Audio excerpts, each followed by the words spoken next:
الحمد لله الذي أنزل على عبده الكتاب ولم يجعل له عوجا قيما لينذر بأسا شديدا من لدنه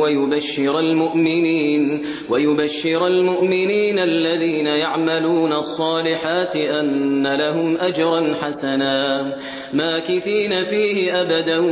وينذر الذين قالوا اتخذ الله ولدا ما لهم به من علم ولا لآبائهم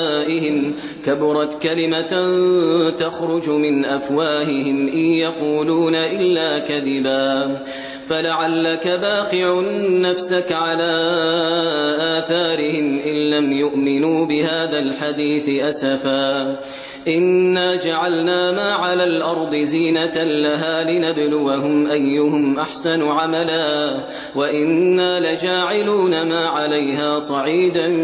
جرزا أم حسبت أن أصحاب الكهف والرقيم كانوا من آياتنا عجبا إذ أوى الفتية إلى الكهف فقالوا ربنا آتنا من لدنك رحمة وهيئ لنا من أمرنا رشدا فضربنا على آذانهم في الكهف سنين عددا ثم بعثناهم لنعلم أي الحزبين أحصى لما لبثوا أمدا نحن نقص عليك نبأهم بالحق إنهم فتية آمنوا بربهم وزدناهم هدى وربطنا على قلوبهم إذ قاموا فقالوا ربنا رب السماوات والأرض لن ندعو من دونه إلها لقد قلنا إذا شططا هؤلاء قومنا اتخذوا من دونه آلهة لولا يأتون عليهم بسلطان بين فمن أظلم ممن افترى على الله كذبا وإذ اعتزلتموهم وما يعبدون إلا الله فأووا إلى الكهف ينشر لكم ربكم من رحمته ويهيئ لكم من أمركم مرفقا وترى الشمس إذا طلعت تزاور عن كهفهم ذات اليمين وإذا غربت تقرضهم ذات الشمال وهم في فجوة منه ذلك من آيات الله من يهد الله فهو المهتد ومن يضلل فلن تجد له وليا مرشدا وتحسبهم أيقاظا وهم رقود ونقلبهم ذات اليمين وذات الشمال وكلبهم باسط ذراعيه بالوصيد لو اطلعت عليهم لوليت منهم فرارا ولملئت منهم رعبا وكذلك بعثناهم ليتساءلوا بينهم قال قائل منهم كم لبثتم قالوا لبثنا يوما أو بعض يوم قالوا ربكم أعلم بما لبثتم فابعثوا أحدكم بورقكم هذه إلى المدينة فلينظر أيها أزكى طعاما فليأتكم برزق منه وليتلطف ولا يشعرن بكم أحدا إنهم إن يظهروا عليكم يرجموكم أو يعيدوكم في ملتهم ولن تفلحوا إذن أبدا وكذلك أعثرنا عليهم ليعلموا أن وعد الله حق وأن الساعة لا ريب فيها إذ يتنازعون بينهم أمرهم فقالوا ابنوا عليهم بنيانا ربهم أعلم بهم قال الذين غلبوا على أمرهم لنتخذن عليهم مسجدا سيقولون 3 رابعهم كلبهم ويقولون 5 سادسهم كلبهم رجما بالغيب ويقولون 7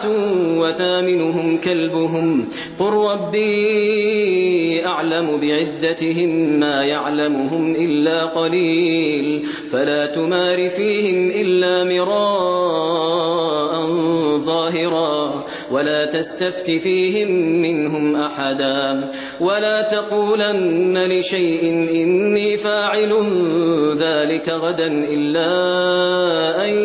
يشاء الله واذكر ربك إذا نسيت وقل عسى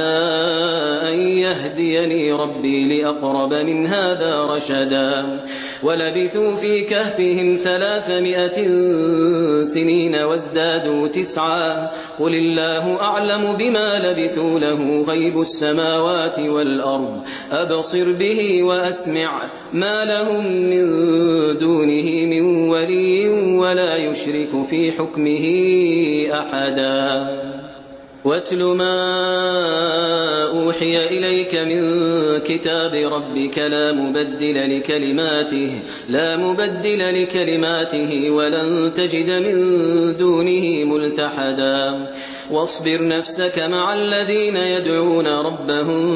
بالغداة والعشي يريدون وجهه ولا تعد عيناك عنهم تريد زينة الحياة الدنيا ولا تطع من أغفلنا قلبه عن ذكرنا واتبع هواه وكان أمره فرطا وقل الحق من ربكم فمن شاء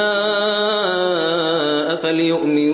ومن شاء فليكفر إنا أعتدنا للظالمين نارا أحاط بهم سرادقها وإن يستغيثوا يغاثوا بماء كالمهل يشوي الوجوه بئس الشراب وساءت مرتفقا إن الذين آمنوا وعملوا الصالحات إنا لا نضيع أجر من أحسن عملا أولئك لهم جنات عدن تجري من تحتهم الأنهار يحلون فيها من أساور من ذهب ويلبسون ثيابا خضرا من سندس واستبرق متكئين فيها على الأرائك نعم الثواب وحسنت مرتفقا واضرب لهم مثل الرجلين جعلنا لأحدهما جنتين من أعناب وحففناهما بنخل وجعلنا بينهما زرعا كلتا الجنتين آتت أكلها ولم تظلم منه شيئا وفجرنا خلالهما نهرا وكان له ثمر فقال لصاحبه وهو يحاوره أنا أكثر منك مالا وأعز نفرا ودخل جنته وهو ظالم لنفسه قال ما أظن أن تبيد هذه أبدا وما أظن الساعة قائمة ولئن رددت إلى ربي لأجدن خيرا منها منقلبا قال له صاحبه وهو يحاوره أكفرت بالذي خلقك من تراب ثم من نطفة ثم سواك رجلا لكن هو الله ربي ولا أشرك بربي أحدا ولولا إذ دخلت جنتك قلت ما شاء الله لا قوة إلا بالله إن ترني أنا أقل منك مالا وولدا فعسى ربي أن يؤتيني خيرا من جنتك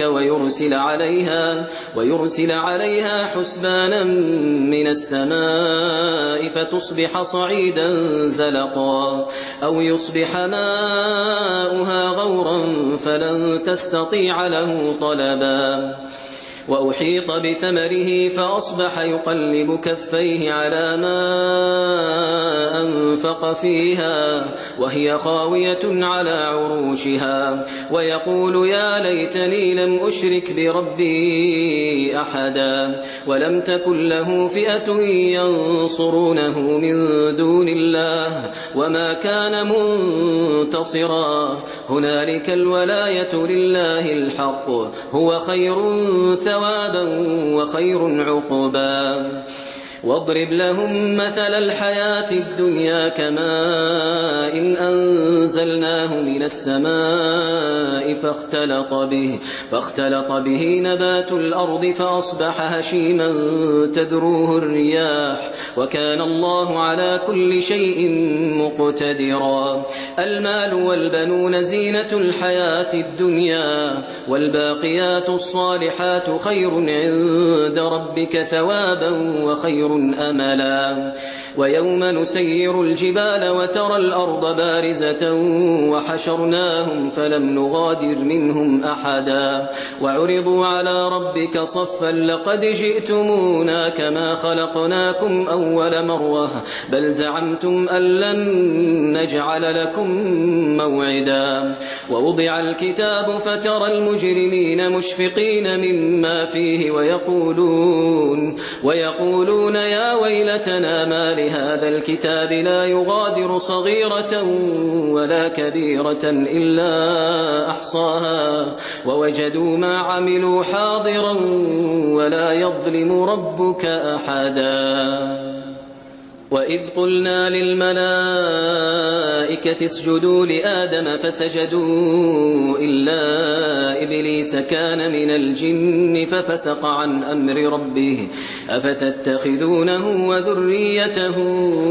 أولياء من دوني وهم لكم عدو بئس للظالمين بدلا ما أشهدتهم خلق السماوات والأرض ولا خلق أنفسهم وما كنت متخذ المضلين عضدا ويوم يقول نادوا شركائي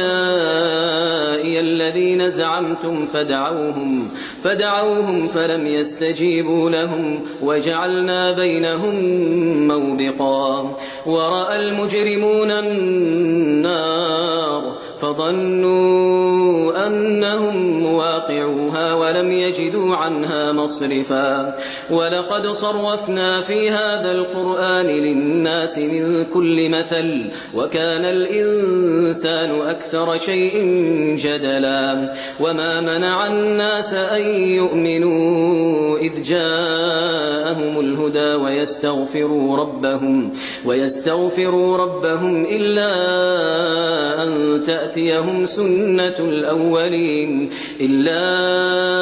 أن تأتيهم سنة الأولين أو يأتيهم العذاب قبلا وما نرسل المرسلين إلا مبشرين ومنذرين ويجادل الذين كفروا بالباطل ليدحضوا به الحق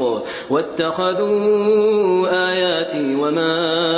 أنذروا هزوا ومن أظلم ممن ذكر بآيات ربه فأعرض عنها ونسي ما قدمت يداه إنا جعلنا على قلوبهم أكنة أن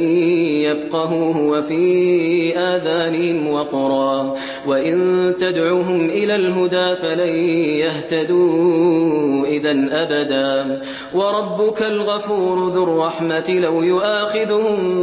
بما كسبوا لعجل لهم العذاب بل لهم موعد لن يجدوا من دونه موئلا وتلك القرى أهلكناهم لما ظلموا وجعلنا لمهلكهم موعدا وإذ قال موسى لفتاه لا أبرح حتى أبلغ مجمع البحرين أو أمضي حقبا فلما بلغا مجمع بينهما نسيا حوتهما فاتخذ سبيله في البحر سربا فلما جاوزا قال لفتاه آتنا غداءنا لقد لقينا من سفرنا هذا نصبا قال أرأيت إذ أوينا إلى الصخرة فإني نسيت الحوت وما أنسانيه إلا الشيطان أن أذكره واتخذ سبيله في البحر عجبا قال ذلك ما كنا نبغي فارتدا على آثارهما قصصا فوجدا عبدا من عبادنا آتيناه رحمة من عندنا وعلمناه من لدنا علما قال له موسى هل أتبعك على أن تعلمني مما علمت رشدا قال إنك لن تستطيع معي صبرا وكيف تصبر على ما لم تحط به خبرا قال ستجدني إن شاء الله صابرا ولا أعصي لك أمرا قال فإن اتبعتني فلا تسألني عن شيء حتى أحدث لك منه ذكرا فانطلقا حتى إذا ركبا في السفينة خرقها قال أخرقتها لتغرق أهلها لقد جئت شيئا إمرا قال ألم أقل إنك لن تستطيع معي صبرا قال لا تؤاخذني بما نسيت ولا ترهقني من أمري عسرا فانطلقا حتى إذا لقيا غلاما فقتله قال أقتلت نفسا زكية بغير نفس لقد جئت شيئا نكرا قال ألم أقل لك إنك لن تستطيع معي صبرا قال إن سألتك عن شيء بعدها فلا تصاحبني قد بلغت من لدني عذرا فانطلقا حتى إذا أتيا أهل قرية استطعما أهلها فأبوا أن يضيفوهما فوجدا فيها جدارا يريد أن ينقض فأقامه قال لو شئت لاتخذت عليه أجرا قال هذا فراق بيني وبينك سأنبئك بتأويل ما لم تستطع عليه صبرا أما السفينة فكانت لمساكين يعملون في البحر فأردت أن أعيبها وكان وراءهم ملك يأخذ كل سفينة غصبا وأما الغلام فكان أبواه مؤمنين فخشينا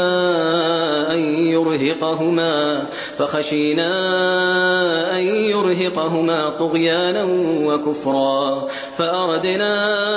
أن يبدلهما ربهما خيرا منه زكاة وأقرب رحما وأما الجدار فكان لغلامين يتيمين في المدينة وكان تحته كنز لهما وكان أبوهما صالحا فأراد ربك أن يبلغا أشدهما ويستخرجا كنزهما رحمة من ربك وما فعلته عن أمري ذلك تأويل ما لم تسطع عليه صبرا ويسألونك عن ذي القرنين قل سأتلو عليكم منه ذكرا إنا مكنا له في الأرض وآتيناه من كل شيء سببا فأتبع سببا حتى إذا بلغ مغرب الشمس وجدها تغرب في عين حمئة ووجد عندها قوما قلنا يا ذا القرنين إما أن تعذب وإما أن تتخذ فيهم حسنا قال أما من ظلم فسوف نعذبه ثم يرد إلى ربه فيعذبه عذابا نكرا وأما من آمن وعمل صالحا فله جزاء الحسنى وسنقول له من أمرنا يسرا ثم أتبع سببا حتى إذا بلغ مطلع الشمس وجدها تطلع على قوم لم نجعل لهم من دونها سترا كذلك وقد أحطنا بما لديه خبرا ثم أتبع سببا حتى إذا بلغ بين السدين وجد من دونهما قوما لا يكادون يفقهون قولا قالوا يا ذا القرنين إن يأجوج ومأجوج مفسدون في الأرض فهل نجعل لك خرجا على أن تجعل بيننا وبينهم سدا قال ما مكني فيه ربي خير فأعينوني بقوة أجعل بينكم وبينهم ردما آتوني زبر الحديد حتى إذا ساوى بين الصدفين قال انفخوا حتى إذا جعله نارا قال آتوني أفرغ عليه قطرا فما استطاعوا أن يظهروه وما استطاعوا له نقبا قال هذا رحمة من ربي فإذا جاء وعد ربي جعله دكاء وكان وعد ربي حقا وتركنا بعضهم يومئذ يموج في بعض ونفخ في الصور فجمعناهم جمعا وعرضنا جهنم يومئذ للكافرين عرضا الذين كانت أعينهم في غطاء عن ذكري وكانوا لا يستطيعون سمعا أفحسب الذين كفروا أن يتخذوا عبادي من دوني أولياء إنا أعتدنا جهنم للكافرين نزلا قل هل ننبئكم بالأخسرين أعمالا الذين ضل سعيهم في الحياة الدنيا وهم يحسبون أنهم يحسنون صنعا أولئك الذين كفروا بآيات ربهم ولقائه فحبطت أعمالهم فلا نقيم لهم يوم القيامة وزنا ذلك جزاؤهم جهنم بما كفروا واتخذوا آياتي ورسلي هزوا إن الذين آمنوا وعملوا الصالحات كانت لهم جنات الفردوس نزلا خالدين فيها لا يبغون عنها حولا قل لو كان البحر مدادا لكلمات ربي لنفد البحر قبل أن تنفد كلمات ربي ولو جئنا بمثله مددا قل إنما أنا بشر مثلكم يوحى إلي أنما إلهكم إله واحد فمن كان يرجو لقاء ربه فليعمل عملا صالحا ولا يشرك بعبادة ربه أحدا